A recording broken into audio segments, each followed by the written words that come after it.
I sat in my dining room for 6 hours that Thanksgiving evening, watching the turkey go from golden brown to cold and gray, the mashed potatoes develop a hard crust, the green bean casserole congeal into something unrecognizable. I'd set the table for 7 at 2 p.m. By 8 p.m., when I finally cleared everything away, every plate was still clean, every napkin still folded, every chair still empty. I was 67 years old, and this was my first Thanksgiving without Ellen. I'd spent 4 days preparing. I'd made the turkey exactly how she used to, with that herb butter under the skin and the apple cider brine. I'd made Michael's favorite sweet potato casserole with the pecan topping.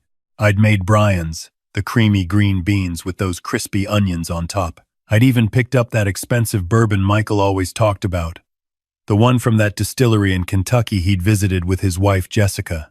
They'd both promised. Michael had called me 2 weeks before. "Dad, we'll be there. Wouldn't miss it. Jessica's bringing her famous pumpkin pie." Brian had texted. "Of course I'm coming. It's Thanksgiving. Sarah and the kids are excited to see Grandpa." I'd believed them. At 2:30, I texted the group chat. "Turkey's out of the oven. Come anytime." At 3:15, I called Michael. Voicemail. At 4, I called Brian. "Hey Dad, can't talk. I'll call you back." He never did. At 5, I sent another group message. "Everything okay?" Getting worried. At 6:30, I opened Facebook. I don't use it much. My grandson Tommy had set it up for me a couple years ago so I could see his baseball games. But that evening, I scrolled through, looking for some sign that my sons were alive, that they hadn't been in an accident on I-94. That's when I saw it. A photo posted 40 minutes ago. Michael and Brian, dressed nice, holding cocktails, standing in what looked like a country club dining room. The caption read, "Sullivan Brothers taking over the Chicago Athletic Association. Business and family time. Networking goals. Hashtag Chicago. Hashtag brothers. Hashtag Thanksgiving. Business and family time." Not with their father, with each other. Not just a photo, a statement. They were together. They were fine. They were 8 miles away from me in downtown Chicago, drinking cocktails and networking while I sat alone with a table set for 7. I didn't cry.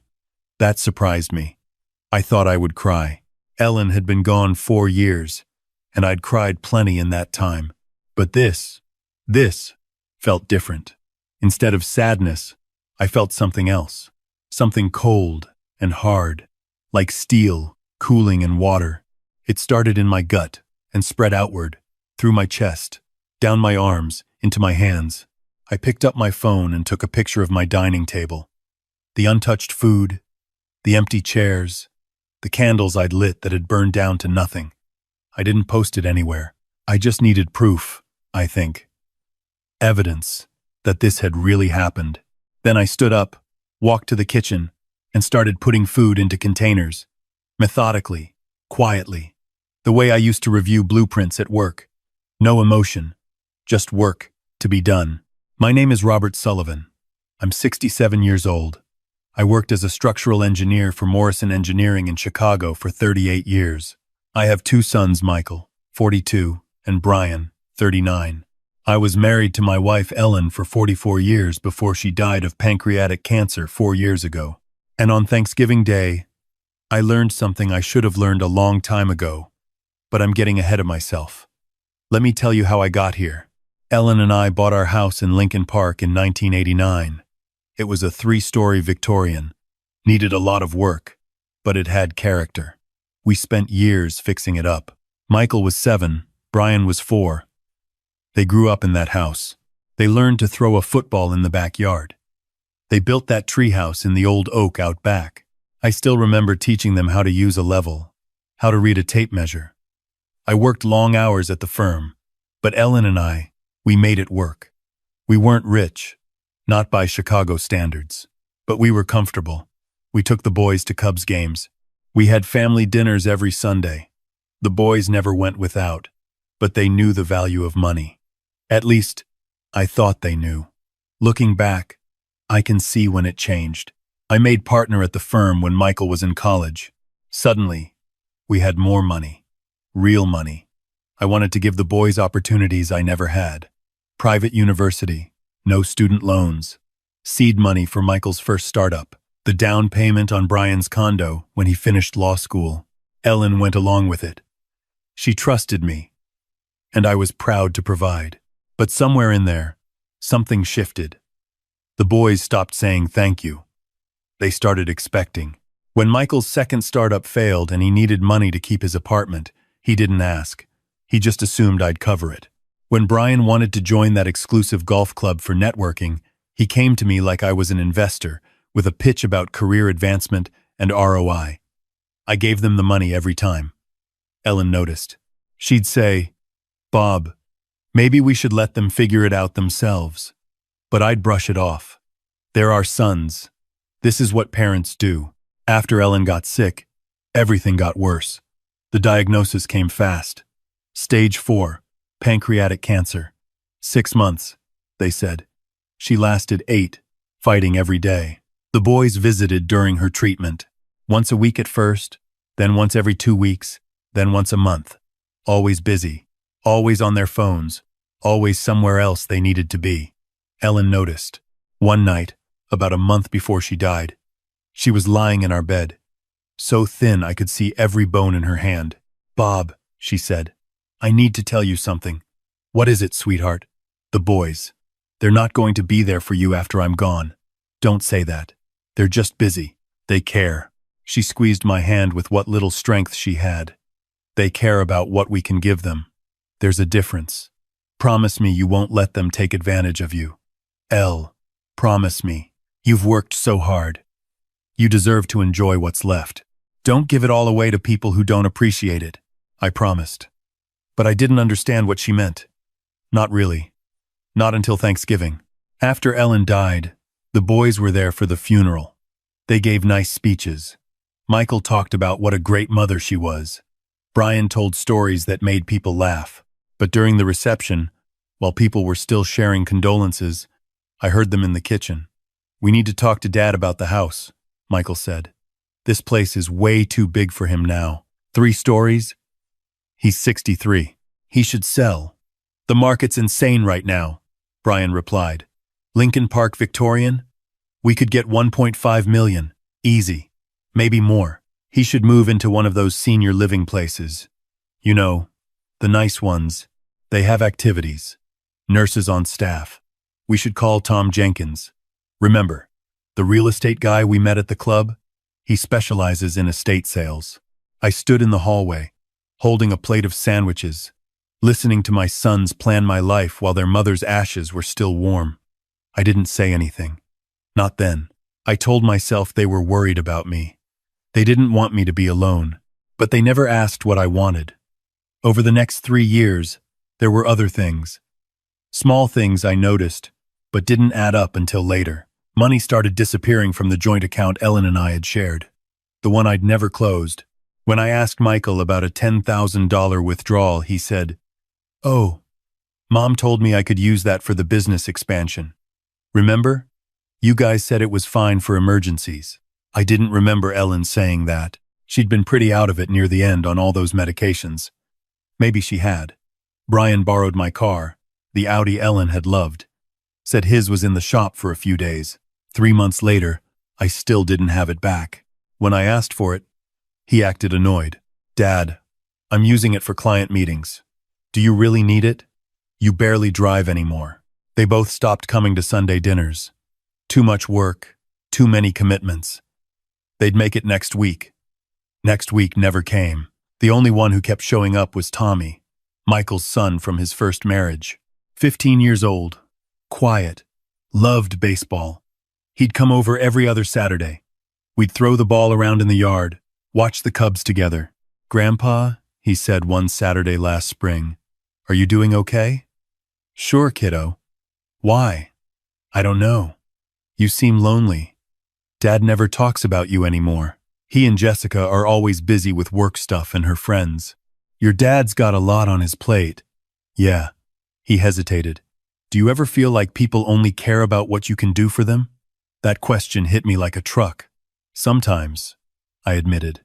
"Me too." he said quietly. Dad was supposed to come to my playoff game last month. Said he'd definitely be there. He didn't show.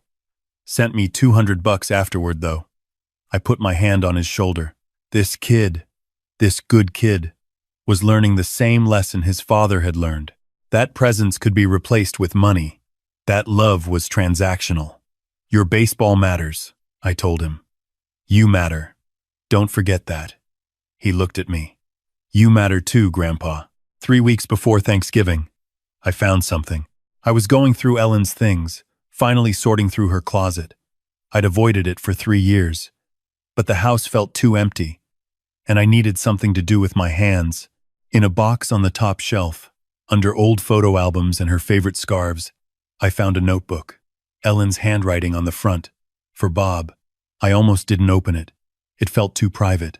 But something made me. The first entry was dated a week after her diagnosis. Bob doesn't want to hear this, but I need to write it down. I'm scared. Not of dying, of leaving him alone with the boys. I kept reading. Entry after entry. She documented everything. The boys asking for money. The boys canceling visits. The boys talking about the house like it was already theirs. The last entry was dated 2 days before she died. My dear Bob, if you're reading this, I'm gone. I'm sorry I couldn't be stronger. I'm sorry I couldn't fix this. But please, please listen to me now. Michael and Brian love you, but they love your money more. They've been taking from you for years. And it's only going to get worse when I'm not here to say no. You worked so hard. You deserve to enjoy what's left. Don't let them guilt you. Don't let them manipulate you. You owe them nothing. You gave them everything already. Remember, love is supposed to feel like love, not like loss. I love you. Always. Ellen. I read that entry 5 times.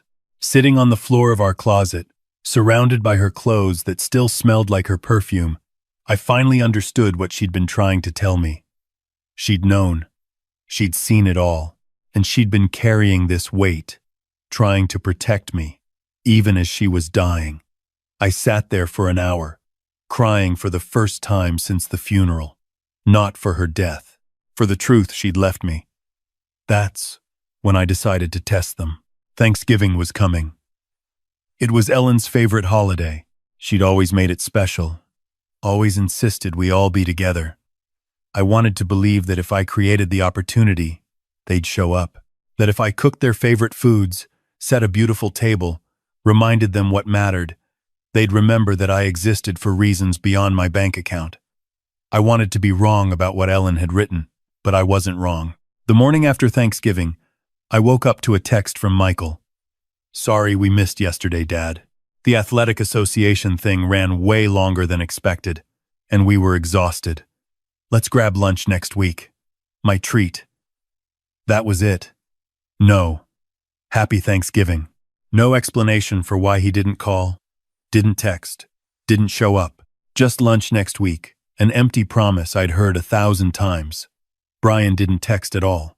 I made coffee and sat in the backyard. It was late November in Chicago. Cold but clear. The oak tree was bare. The treehouse the boys had built with me was still there, weathered and unused. This house, this beautiful house that Ellen and I had built together, filled with memories. I thought about what would happen if I died tomorrow. Michael and Brian would show up for the funeral.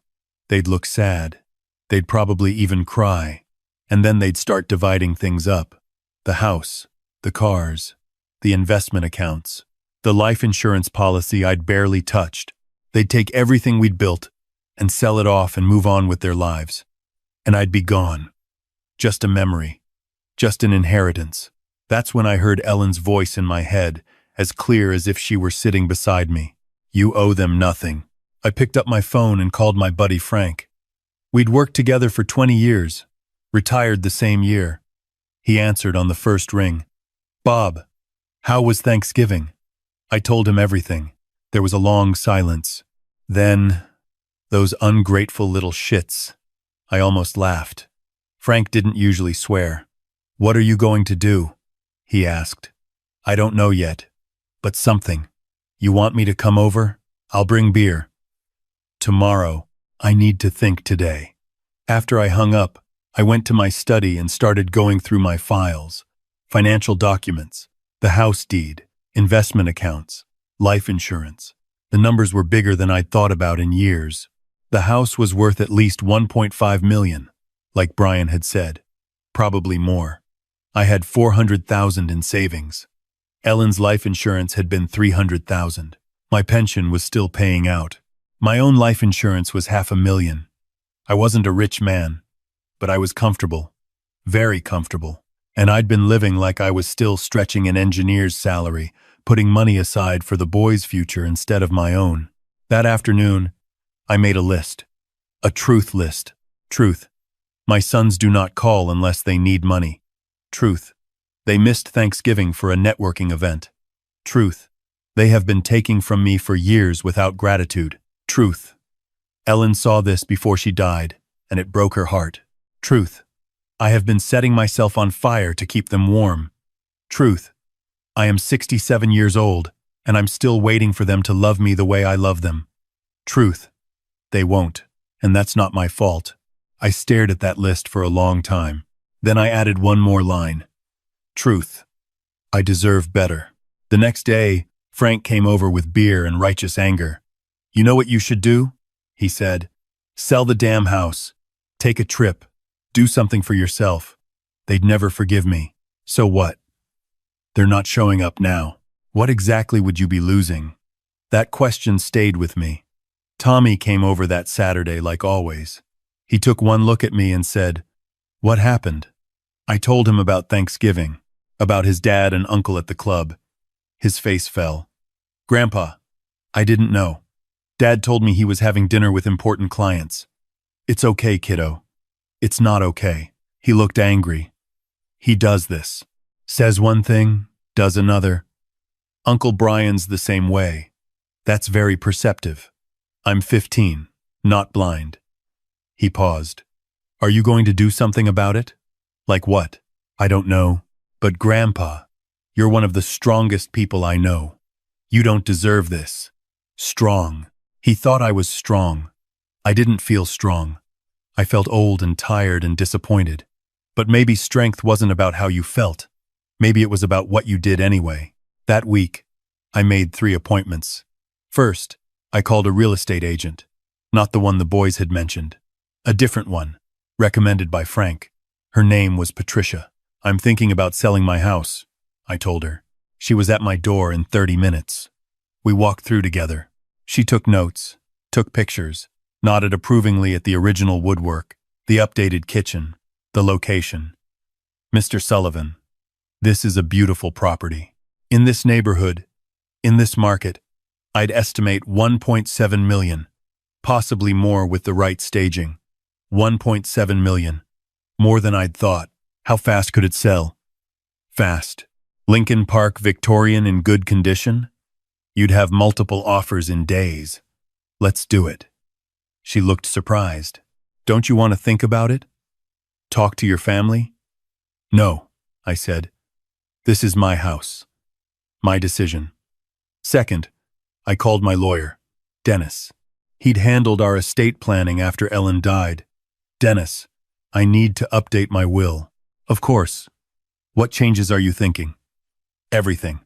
I want to change everything. We met the next day. I told him what I wanted, and he took notes without blinking. Bob, this is going to upset your sons. I know. You're sure about this? I thought about 6 hours at an empty table. I thought about Ellen's notebook. I thought about Tommy, the only one who kept showing up. I'm sure. Third, I called the Veterans Foundation of Illinois. I'd served in the Army for 4 years after college. I'd always meant to give back someday. Why not now? I'd like to make a donation, I told the development director, to create a scholarship fund for veterans pursuing engineering degrees. That's wonderful. What amount were you thinking? 500,000 to start. There was a brief pause. That's extremely generous, Mr. Sullivan. My wife and I believed in education and service. This feels right. Would you like the scholarship named after you? After both of us. The Robert and Ellen Sullivan Veterans Engineering Scholarship. When I hung up, I felt something I hadn't felt in 4 years. Purpose. The house went on the market the next week. Patricia was right. I had 7 offers in 5 days. I accepted the highest one, 1.85 million. The closing was set for 6 weeks out. That gave me time. Time to pack. Time to find a new place. I'd already found a perfect 2-bedroom condo in River North, closer to downtown, modern, manageable. Time to sort through 35 years of accumulated life. And time to tell my sons. I didn't tell them immediately.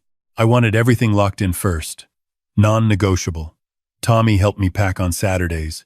He wrapped dishes, labeled boxes, told me about school and baseball and his hopes for college. "Are you nervous?" he asked one day. "About leaving?" "No," I said. "I thought I would be. But this house is full of memories. The memories come with me. I don't need the building." "What about Dad and Uncle Brian?" "They don't know yet." He looked up. "They don't know you sold the house?" "Not yet, Tommy." He grinned. "Grandpa, that's savage." 3 weeks before closing, Michael called. "Hey, Dad, I need to talk to you about something." "Here it comes," I thought. "What is it?" "The startup is in a tight spot. We need a capital infusion, about 75,000 to get through Q1. After that, we're golden. Investors are lined up. I know it's a lot, but this is crucial. Could you?" "No." Silence. "What?" "No, Michael. I can't help you this time. Dad, this is my company, my future. I just need. You need to figure it out yourself. I'm not a bank. I never said you were a bank.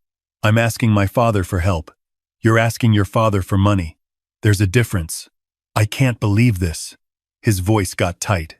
After everything I did for you, you couldn't show up for Thanksgiving." Another silence. Longer. "That's what this is about?" "I told you. The Athletic Association thing, I know where you were. I saw the Facebook post, so I made a mistake. I apologized. But this business is my livelihood, Dad. Jessica and I have a mortgage. So do I. Figure it out, Michael." I hung up before he could respond. My hands were shaking, but I felt clear, focused. 2 days later, Brian called. "Dad, I heard you said no to Michael. Word travels fast. Look, he's really hurt. And honestly, I'm confused. You've always helped us before.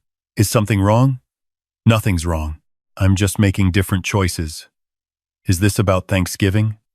"Because, Dad, we're busy. We have lives. You can't hold one missed dinner against us forever. I'm not holding anything against anyone. I'm choosing not to give away money I need." "Need for what?" "You live in that house alone. You're retired. Mom left you comfortable. What could you possibly need it for? How would you know what I need? You haven't asked about my life in 3 years. That's not fair, isn't it? We're family, Dad. Family helps each other. That's what you and Mom always taught us." And there it was, the invocation of their mother. "Your mother left me a notebook," I said quietly. "Did you know that? She wrote about how tired she was of watching you boys treat me like an ATM. She asked me not to let you take advantage of me after she was gone." "That's not we never." He sounded genuinely shocked. "Dad, we love you. Love is an action. Brian, not a word. And your actions have been pretty clear. I can't believe you're saying this. You're our father." "I am, which is why I raised you to be independent, capable men. You don't need my money. You need to manage your own." "Fine." His voice went cold. "Fine. Don't help your own sons. See if we forget this." "I'm sure you won't." After those calls, there was silence. No texts, no calls, nothing. It confirmed what I already knew. When the money stopped, so did the contact. Tommy came over the next Saturday looking worried. "Dad's really mad at you," he said. "He and Jessica were talking about how you've changed, how you're being unreasonable." "Do you think I'm being unreasonable?" He thought about it. "No, I think you're being smart. Dad and Uncle Brian have been using you, Grandpa. I've seen it my whole life. I just didn't know how to say it. You're a good kid, Tommy. I learned from you." He hugged me. "Whatever you're doing, I'm on your side." The closing happened on a Friday in December. I signed the papers, watched the 1.85 million transfer into my account, and handed over the keys. That night, I slept in my new condo for the first time. Smaller, more manageable, floor-to-ceiling windows overlooking the Chicago River. Modern, clean, mine. On Saturday morning, I sent a group text to Michael and Brian. Sold the house. Closing was yesterday. Moved into my new place. Address below if you want to visit. My phone rang within seconds. Michael, you sold the house without telling us? It was my house. That was our childhood home. How could you not even consult us? Did you consult me before you skipped Thanksgiving? Before you took money from the joint account? Before you started planning to move me into assisted living so you could sell it yourselves? What? Who told you? I heard you. At your mother's funeral. In the kitchen. He didn't respond. The house is sold, I continued. The money is mine. I've made my decisions, and they don't include funding your startups or Brian's golf clubs. This is insane, Dad. You're making a huge mistake. You need that money. For what? So you can inherit it? There was a pause. What about our inheritance? There it was. The real question. The Veterans Foundation has a new scholarship fund. $500,000 for veterans studying engineering. It's named after your mother and me. You gave away our inheritance to strangers? I gave away my money to a cause I believe in. And Dennis updated my will. When I die, the condo and remaining funds go to Tommy in a trust for college and his future. You and Brian will each receive $1, as required by law to show you weren't forgotten. You can't do this. I already did. Tommy? You're leaving everything to Tommy? He's 15. He's the only one who acts like family. The only one who shows up. The only one who asks how I am without asking for money next. This is because of one Thanksgiving dinner. No, Michael. This is because of 1,000 small moments when you weren't there. This is because your mother died asking me not to let you take advantage of me. And I ignored her for 3 years. This is because I'm 67 years old and I'm done giving pieces of myself to people who only see me as a wallet. He was breathing hard. You'll regret this. I don't think I will. We're your sons. Yes, which is why this hurts. But I didn't abandon you. I'm setting boundaries. There's a difference. I hung up. Brian called next. I didn't answer. He left a voicemail. Dad, this is cruel. This is vindictive. We made one mistake, and you're punishing us for life. Call me back. We need to fix this. I deleted the voicemail. The next few weeks were hard. I won't lie. There were nights I lay awake wondering if I'd done the right thing, if I was being too harsh, if I should call them, apologize, make it right. But then I'd remember the empty table. I'd remember Ellen's notebook. You owe them nothing. And I'd remember Tommy showing up every Saturday, caring about me as a person, not a bank account. Frank came over often. We'd watch football, play cards, talk about retirement plans and what we wanted to do with our time. How are you feeling? He asked one evening. Lighter, I said. Is that weird? Not even a little. You've been carrying them for 40 years. It's okay to put the weight down. I started taking woodworking classes at the community center, joined a veterans group, started volunteering at a literacy program for kids. Tommy came to my new place every other Saturday just like before. We'd go to Cubs games, try new restaurants downtown, work on college applications. Have you heard from them? He asked one day. We were at Navy Pier, watching the boats on the lake. No. Dad asked me not to see you anymore. Said you're being manipulative, and I'm too young to understand. My chest tightened. Tommy, you don't have to keep coming. I don't want problems between you and your dad. Grandpa, I'm 15, not 5. I can make my own decisions, and I choose you. I hugged him right there on the pier. Didn't care who saw. Christmas came. I half expected a card, a text, something. Nothing. I spent Christmas with Frank and his family. It was loud and warm and chaotic, and no one asked me for money. Tommy came on Christmas Eve with a present. He'd built me a wooden box in his shop class at school, with Sullivan carved into the lid. For your tools, he said. So you remember that building things is about more than just the plans. It's about what you create, I cried. Happy tears. New Year came. I made a resolution to stop waiting for people who weren't coming. In January, I got an email from the Veterans Foundation. The first Sullivan Scholarship had been awarded to a young veteran named Marcus, 24, medically discharged after Afghanistan, now studying civil engineering. They sent me his essay. He wrote about his squad, the guys who didn't make it home, how he wanted to build things that would last, bridges and buildings that would mean something. He sounded like me at that age. I asked if I could meet him. We had coffee in February. Marcus was sharp, driven, grateful. "Mr. Sullivan," he said, "this scholarship, it's not just money. It's someone believing I can do this. It's hope." I thought about Michael and Brian. All the money I'd given them over the years. All the times I'd bailed them out, made things easier. Had I given them hope? Or had I robbed them of the chance to build their own strength? In March, Tommy got into Northwestern, full scholarship for baseball and academics. "Will you come to my graduation?" he asked. Wild horses couldn't keep me away. In April, I got a letter from Brian. "Dad, I've had time to think.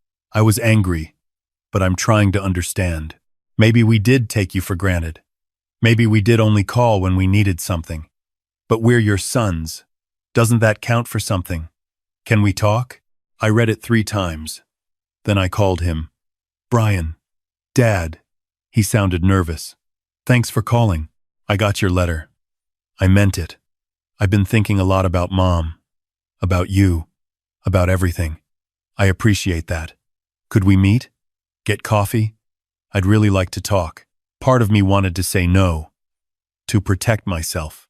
But another part, the part that had taught this boy to ride a bike, helped him with homework, walked him down the aisle at his wedding, that part wanted to try. "Coffee," I said. "But Brian, I need you to understand something." "What?" "I'm not changing my mind about the money. The house is sold. The scholarship is established. The will is updated. Those decisions are final. I know. I'm not calling about money. Good. Then we can talk." We met the next week at a cafe in the Loop. Brian looked older, tired. We ordered coffee and sat in uncomfortable silence. "I don't know where to start," he finally said. "Start wherever you need to. I'm sorry. About Thanksgiving. About all of it. You were right. We took you for granted. We just got used to you always being there, always helping. We didn't think about what you might need. Your mother tried to tell you. Before she died, I didn't know she felt that way. She never said anything to me. She didn't want to hurt you. Neither did I. But saying yes to everything you asked meant saying no to myself. I can't do that anymore." He nodded, eyes wet. "Are we too late to fix this?" "That depends." "On what?" "On whether you want a relationship with me or access to what I have." "I want my dad," he said, and his voice broke. "I want my dad back." I reached across the table and took his hand. "I'm right here. I've always been here. But I need you to show up. Not with requests. Just show up. Ask about my life. Tell me about yours. Be present. I can do that. Can you?" "I want to try." We talked for 2 hours. It wasn't perfect. There were hard moments, defensive moments, tears. But it was honest.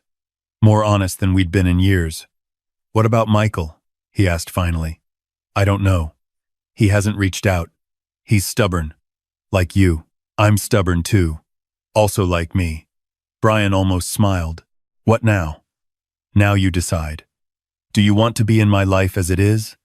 Not as you wish it was. Small condo, boundaries, new priorities." "Yes," he said. "I do." We started slowly. Coffee once a month, then every other week. He told me about work, his marriage, his struggles. I told him about my woodworking classes, my volunteer work, the scholarship recipients I'd met. He had lunch with Tommy one day. "Grandpa's different," Tommy told me later. "Happier. Have you noticed?" I had. Michael never called. Tommy said he was still angry, still convinced I'd lost my mind or been manipulated. It hurt. I won't lie. But I couldn't force him to see what he didn't want to see. In June, I went to Tommy's graduation. Brian came too. We sat together, cheered when Tommy's name was called, took photos after. Michael wasn't there. He'd said he would be, but something came up at work. Tommy smiled through it, but I saw the pain in his eyes. That evening, just the three of us at dinner, Tommy said, "I'm glad you guys are here. This means everything." "We wouldn't miss it," Brian said. "Family shows up." Tommy looked at me. I looked at Brian. Something had shifted. Something real. I'm 68 now. It's been a year since I sold the house. Since I chose myself. Since I learned that love should feel like love, not like obligation or guilt or loss. Michael and I still don't speak. Maybe we never will. That's his choice, and I've made peace with it. But I have Brian back. Not perfectly. We still stumble, but genuinely. And I have Tommy, who's heading to Northwestern in the fall, who teaches me every day that family is something you build with your actions, not your DNA. The scholarship fund has helped 6 veterans so far. I get letters from them. They tell me about their classes, their projects, their dreams of building things that matter. They remind me why I became an engineer in the first place. My life is smaller now, quieter. But it's mine. I'm not waiting anymore. Not waiting for people to show up, to appreciate me, to love me the way I deserve. I'm done giving myself away to people who only saw me as a resource. And for the first time in years, I'm enough, just as I am. That Thanksgiving evening, when I sat alone at a table set for 7, I thought I was learning about betrayal, about disappointment, about my sons choosing networking over their father. But I was wrong. I was learning about freedom. I was learning that it's never too late to choose yourself. And I was learning that the family that matters isn't always the one you're born into. Sometimes it's the one that shows up